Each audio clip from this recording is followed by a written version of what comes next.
I'd like to invite our next project presentation, which is Restructuring the UC Davis Saturday Academy, and that will be presented by Ana Garcia, Latoya Thompson, and Harold Stewart Carballo. Welcome. Thank you.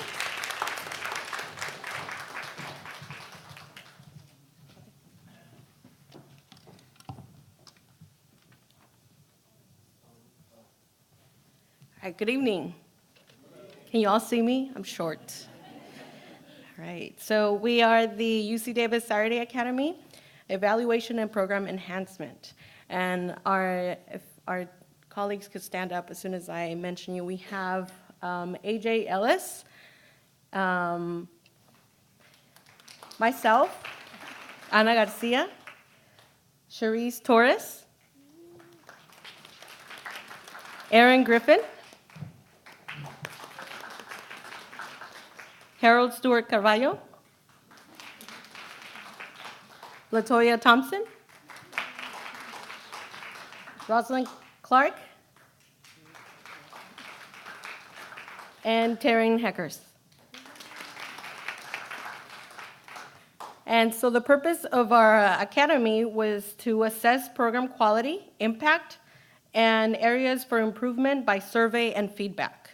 And just to give you a little bit history about the Saturday Academy, it was actually started in 2001 by 3 first-year medical students, and what their goal was to mentor high school students that were underrepresented in medicine.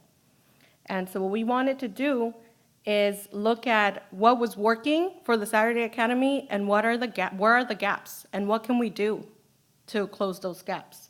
So what we did is we surveyed 150 students and staff, and from the last 2 cohorts, and we just wanted to see what has been working and what is it that needs to be changed.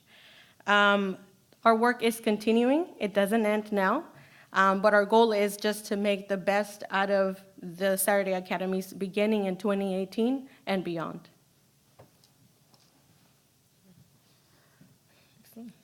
All right, hello everyone again. My name is Latoya Thompson Hervey.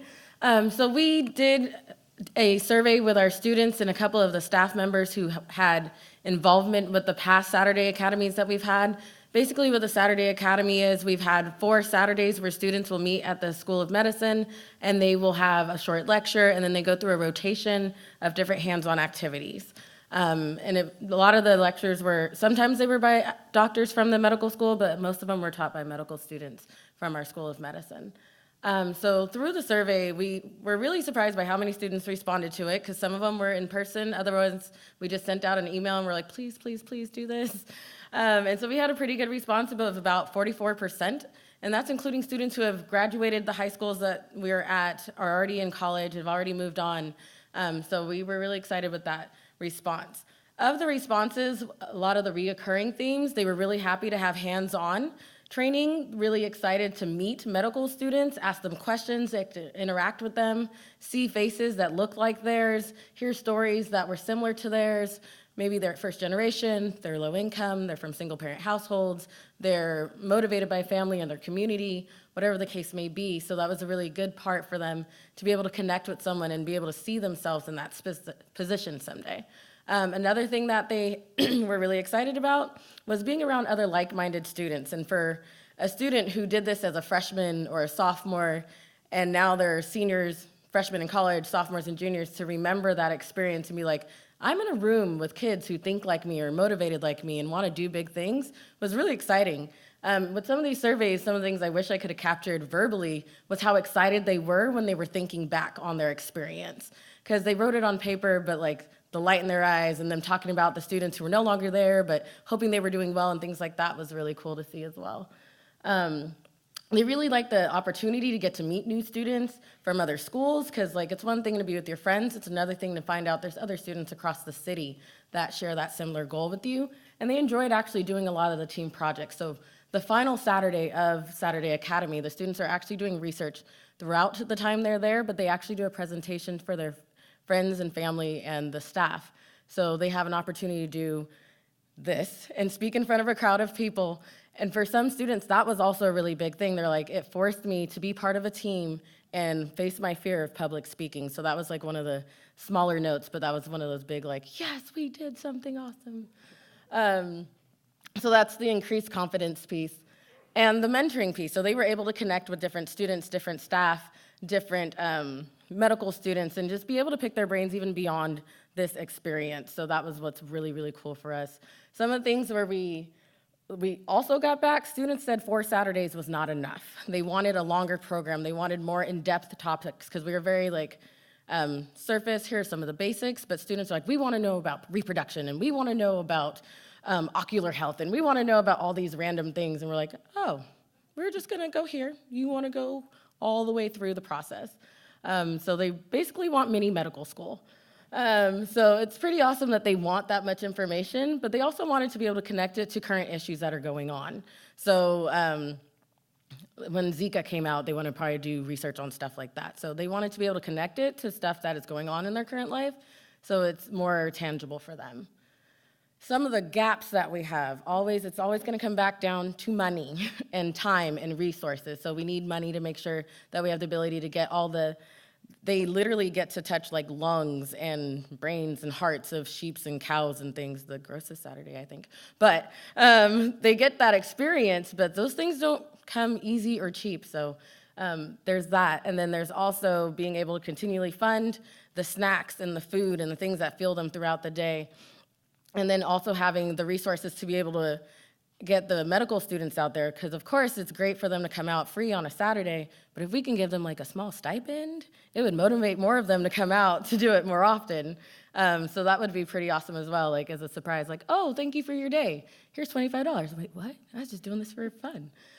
So that would be really, really awesome. And then just to be able to expand this for longevity and be able to keep this program going beyond right now, we want to be able to have this program where the students who participated in the last 2 years are the medical students that come back, are the doctors that come back and participate later as well. Thank you. All right. What is this you? Learned lessons? Sure. Okay. All right. Are we out of time?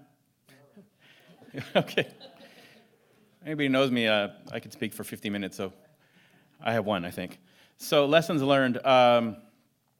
Definitely, this was a very well-developed tool. The committee spent quite a bit of time to develop this tool and just looked at two cohorts, basically, over 150 students and some staff to get feedback. So in and of itself, because we worked so hard to get a good response rate, we got a really good response rate. As you can tell, 44% is really good. So we saw that definitely as a success, and we want to use that data really to our benefit as we look towards the future and how this community of practice will benefit the expansion of these types of efforts in what we call the shallow end of the pipeline, starting in P to 12. What can we do better to respond to some of the basic things that the students are telling us? So let me just finish with going to really just the recommendations. If you could go to the recommendations, thank you.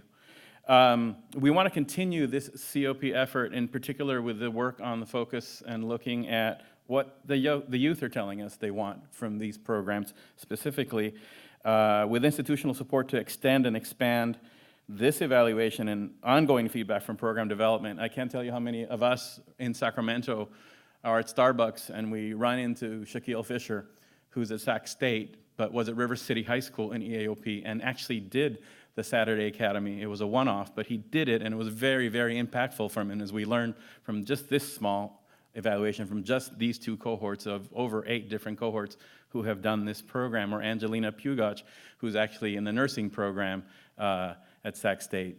Or I could just go on and on and on and give you names of people that I know because I've been involved in this program now for 8 years as an EAOP staffer or an academic preparation program staffer.